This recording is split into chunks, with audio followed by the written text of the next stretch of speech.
Believe it or not, the story of Call of Duty actually starts with the famous Hollywood director Steven Spielberg.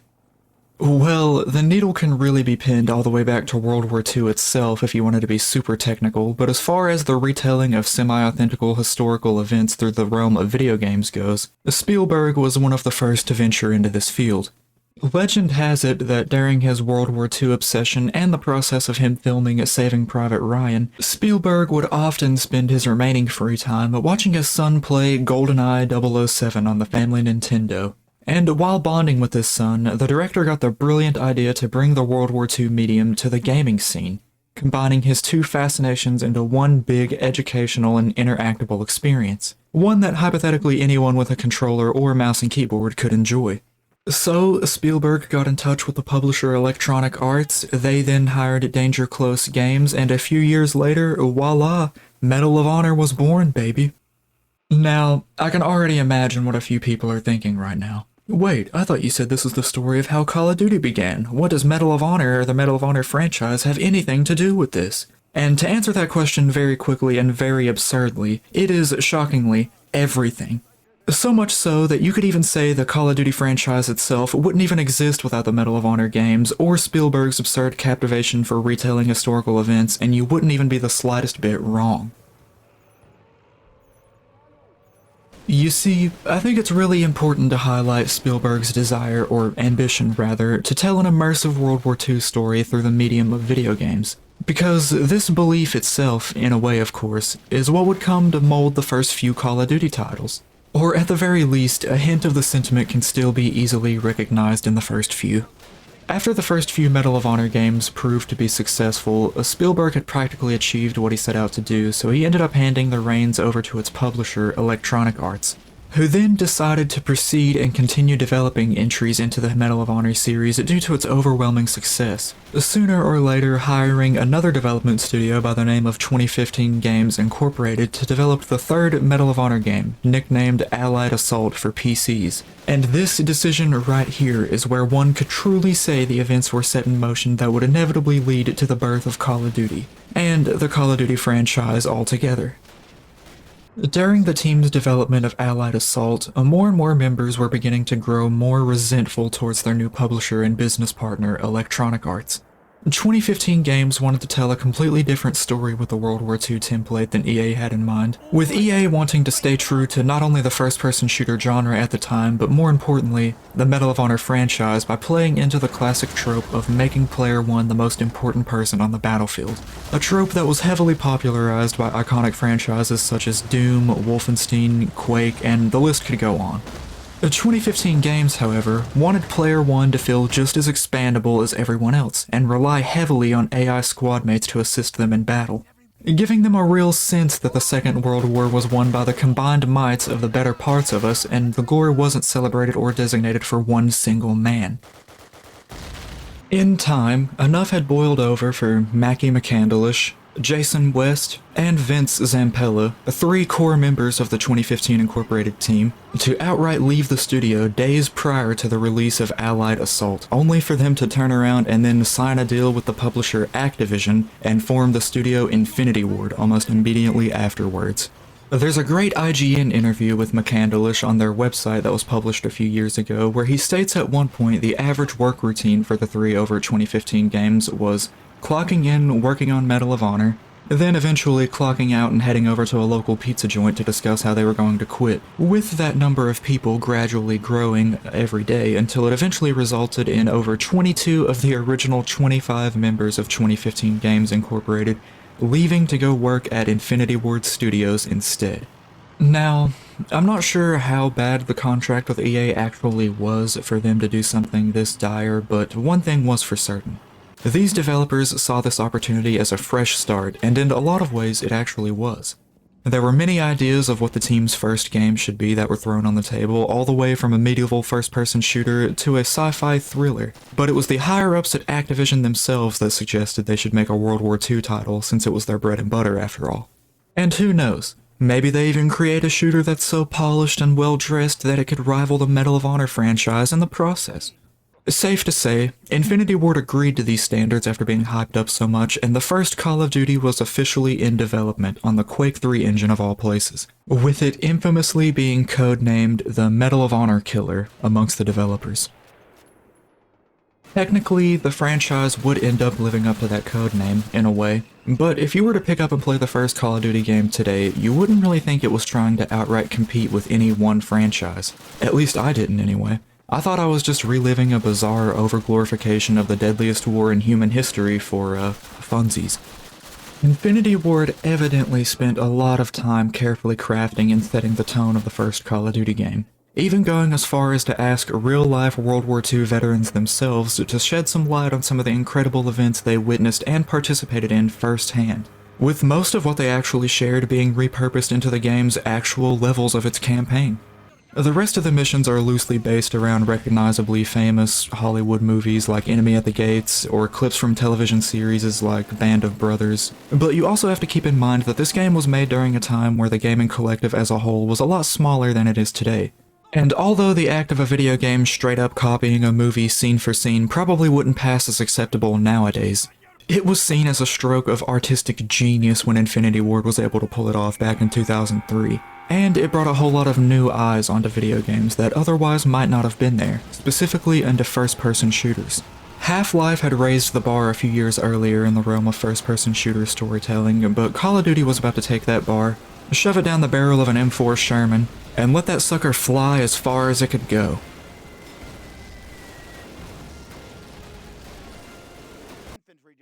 The story of the first Call of Duty portrays multiple of the Allied forces' invasions along with some of the pre- and post-D-Day events as well, all while being shown to the player through 3 separate and unique perspectives.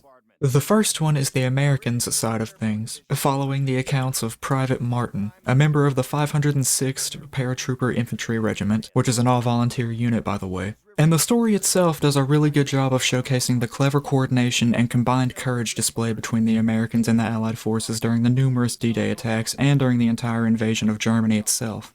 The second campaign is observed through the eyes of Sergeant Evans and the British Special Forces point of view. It has you fighting through numerous battles like the one at Eater Dam, the Battle of Pegasus Bridge, which its inclusion might very well be based on the 1962 film titled The Longest Day, but I'm not 100% sure, and of course the destruction of some V-2 rockets, with it mainly choosing to focus heavily on how much self-sacrifice and how much pinpoint precise decision-making was actually required by the average soldier in order to win a large-scale war of this caliber. Truth be told, the story is already godsend by the end of these 2 campaigns, but the third and final Russian campaign might end up taking the cake for its presentation of things alone, notably for its bold decision to portray the Battle of Stalingrad and the Red Army's storming of the Reichstag during the Battle of Berlin. And yes, although all of these events I just described may look visually stunning and they may seem or sound fun to play through in a video game, I also think it's just as important to not ignore the disconnect and to note that these real historic events were not pleasurable to experience in the slightest. Real war is unfair, cruel, unremorseful, can appear barbaric, bloody, inhumane, and above all else, it is unnecessary. Real war doesn't care about the families it affects or the amount of rubble buildings are reduced and left to that are in its path, nor does it cater to anyone's disabilities or shortcomings. You are not only expected, but designated to fit into that steaming machine of manpower and do exactly what you're told like the greasy cog you are, no and ifs or buts about it. And to top it all off, they shot deserters in World War II, you know. No matter what, there is a fundamental and psychological disconnect between the art of war and the art of video games that doesn't really allow the two to be 100% truthful to each other, at least on the surface level. It's also why making a war video game at the time was a very thin line to walk across as a development studio. But in the early days, Infinity Ward cared a great deal about crossing that line with some serious style. I mean, answer me this. How do you actually make a game that replicates all of that hardship and still make it fun in the process? The real answer is you don't. You can't even if you tried, honestly. Someone would complain about improper weapon balancing, or say something like it railroads the player too much, or another claim of that sort. But what you can do, however, as Infinity Ward realized, is prioritize on the fun gameplay over replicating realistic scenarios. Throw in a bit of cinematic immersion and polish here and there, moderately hint at some important historical events, all while filling the game with a ton of anti-war quotes from various artists and respected figures, and you will in fact have the recipe for a hit educational anti-war shooter. I know that sounds kind of wild to say, but the first Call of Duty game really does attempt to portray itself as a piece of anti-war media, despite it being about the global war, believe it or not. You'll be sitting there playing the game, and there will be tons of theatrical moments that happen during the course of the story, and immediately after they're over, nobody celebrates or rejoices like they do in the later games. They complain about being there and oftentimes damn the drafting system for their unfortunities. The idea of someone thriving in moments like this sounds just as ridiculous as it is almost impossible to do by human nature. And the developers at Infinity Ward knew this, that's why they didn't try to glorify any of it. They also knew that the task of not dramatizing the war in itself is almost impossible to do as well while telling a war story, but the team chose to tackle the beast anyway, and you have to respect that. To quote Will Whitman, as the game does, along with many other distinguished monikers from various time periods when the player dies or loads into another level, quote, "Future years will never know the seething hell and the black infernal background of the Secession War, and it is best they do not. The real war will never make it into the books." End quote. Whitman said it himself. It's probably better the real war doesn't make it into the books, and although he may be correct, that doesn't necessarily mean these stories of noble men and their honorable sacrifices should be forgotten by any means. Or does it mean these stories can't be refashioned into a new, refined experience that makes you appreciate all these things these soldiers went through from the lens of at the time, a new age art form? If anything, this is where Call of Duty fits in perfectly, in my opinion. I think the choice to be semi-educational in its story and overall presentation, relying on the player's own foresight to be somewhat knowledgeable of the events unfolding around them, and being as smooth as ever to interact and play through at the same time is the happy medium these games should strive for. It's definitely what got me hooked into them so much, and it's undoubtedly the reason why I spent so much of my free time the last few days researching World War II battles just for fun. Take the first mission of the American campaign, for example. You play as Private Martin, a pathfinder of the 506th Parachute Infantry Regiment, and your objective is to be dropped in a few hours prior to the D-Day invasion in order to set up a beacon for you and your buddies. A pathfinder is not some made-up video game nickname given to the player by the game as an excuse to make them sound like some kind of ultra badass either. Pathfinders were real-life soldiers who were highly trained and highly trusted to guide and offer navigational support to the main forces at the start of World War II, with their motto being, boldly, Semper Primus, meaning always first, due to how they were, in fact, always some of the first to land. Before playing the first Call of Duty, I had no idea this regiment even existed, and now I can praise and hold the utmost respect for these brave souls. The simple fact that something like this is even possible to experience and learn through the screen of a video game is amazing to me, even if I could have also gotten the same information from my senior history class if I had chosen to pay attention at the time, albeit in a much duller fashion and at a pace slower than an egg cooked via concrete on a cloudy day. At one point during the American campaign, you're sent on a special rescue mission in the Bavarian Alps of Germany where the franchise's first iteration of Captain Price is seen and being held prisoner. And this moment is a great demonstration of how the first Call of Duty title utilizes its characters. Later installments of the franchise will forget all about the disconnect between war, video games, and even culture to an extent by making these soldiers out to be superheroes or action movie stars of a sort, but not here in the first title. Here, these AI companions that serve in these digital battles alongside you are just as expendable as Player 1 is. The only real difference between them and you are how they don't get to come back or respawn at the start of the last checkpoint like you do. In this game, Price is the captain of the British 6th Airborne Division, and after you meet him/free him on the American side, he transitions into working with your British character, Sergeant Evans, on the British side of things too, as a member of the SAS. This is where the resourcefulness of the British Army is on full display, with many of their objectives only getting complete due to the selflessness and accuracy of the fellow man. Captain Price was one of those brave men in this game. He accompanies you through a majority of the British campaign, but eventually when you two sneak aboard a German battleship undercover and things go south, Evans, your character, is the only one lucky enough to make it back out.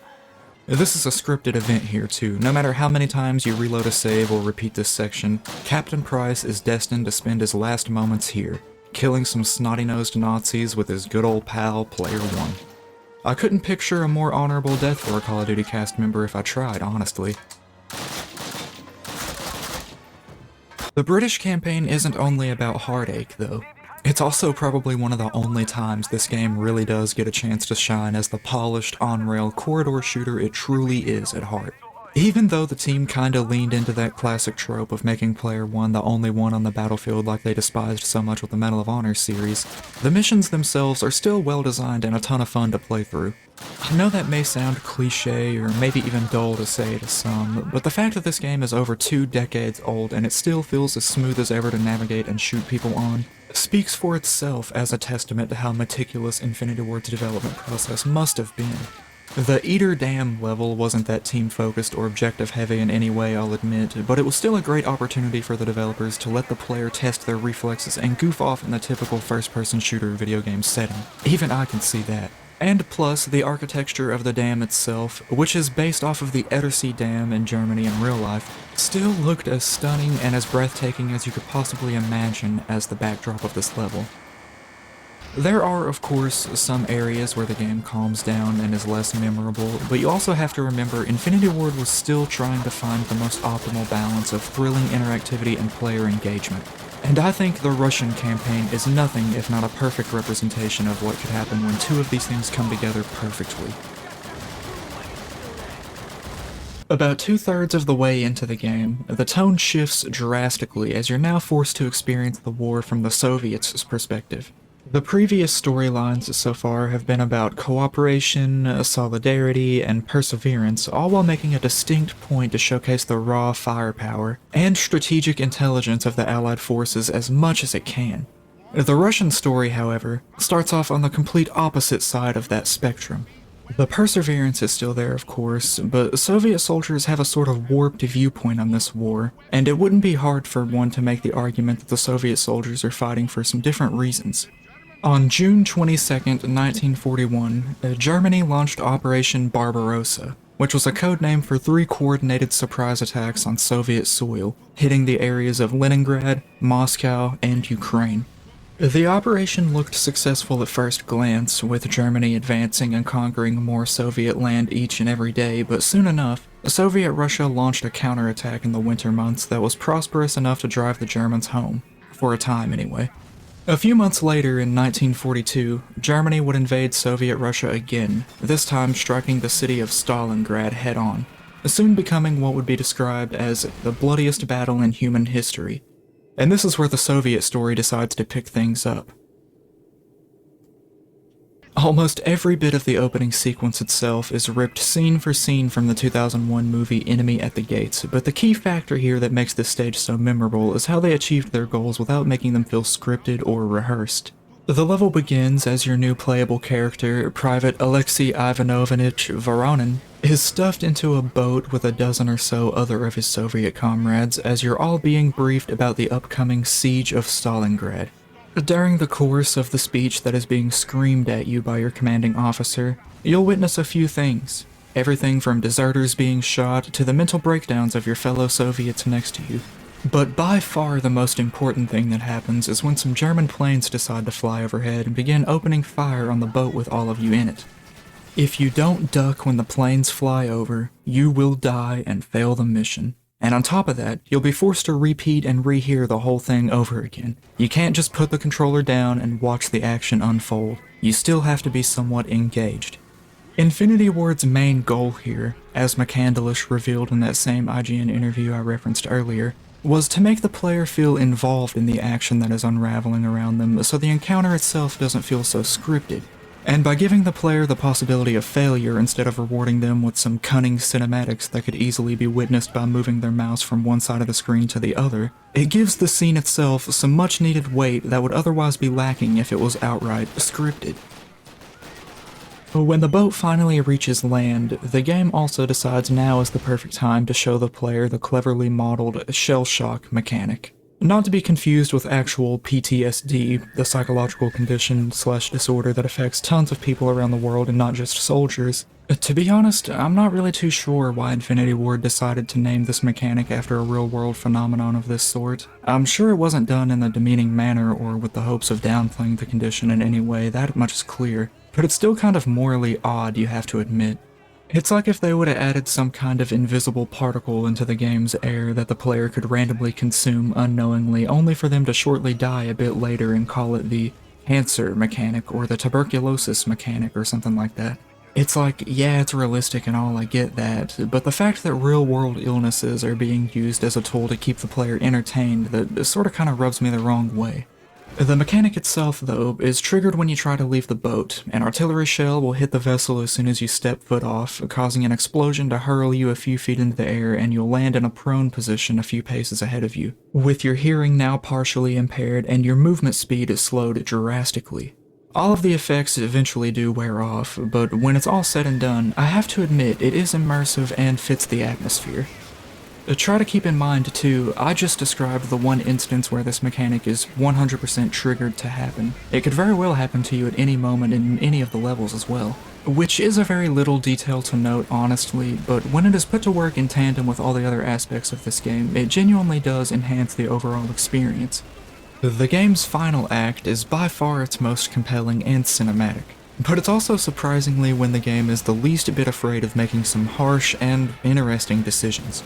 Literally, immediately after almost being blown up, you're forced into a situation where you and countless other Soviet soldiers are lining up to receive one of two things, either a rifle or a magazine of ammunition.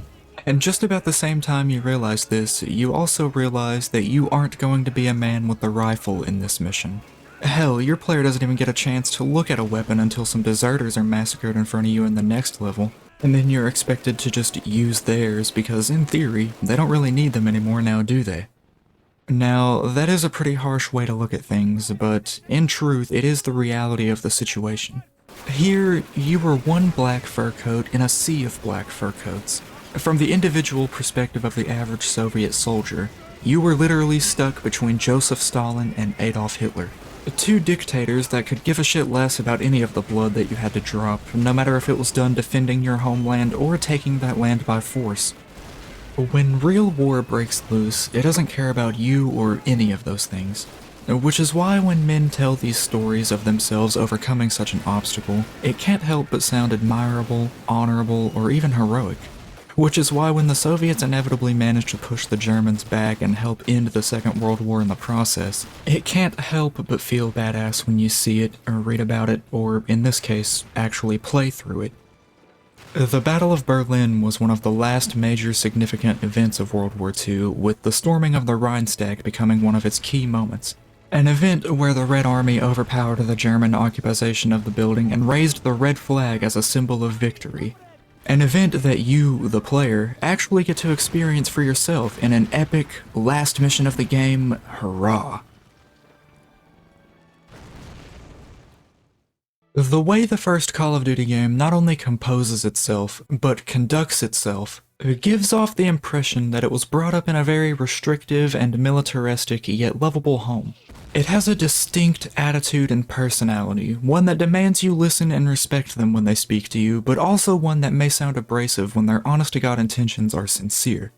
The first Call of Duty game isn't perfect by any means of the metric, but it is authentic in its presentation. And that's something a lot of games today can't claim. Hell, not even future installments of this very own franchise. Call of Duty 1 has a certain kind of charisma that is so unique, I actually struggle a lot when trying to accurately describe it. So much so that I would genuinely encourage anyone and everyone who is the least bit interested in any way to actually check it out on your own. It's still a great versatile shooter game at its core, and the controls are surprisingly nuanced for a game that was released all the way back in 2003. However, I also wouldn't blame you in the slightest bit if you waited until the game went on sale to do so either. Activision games seem to only be getting more and more expensive as the years go on, and the second installment of Call of Duty is just as, if not better, than the original.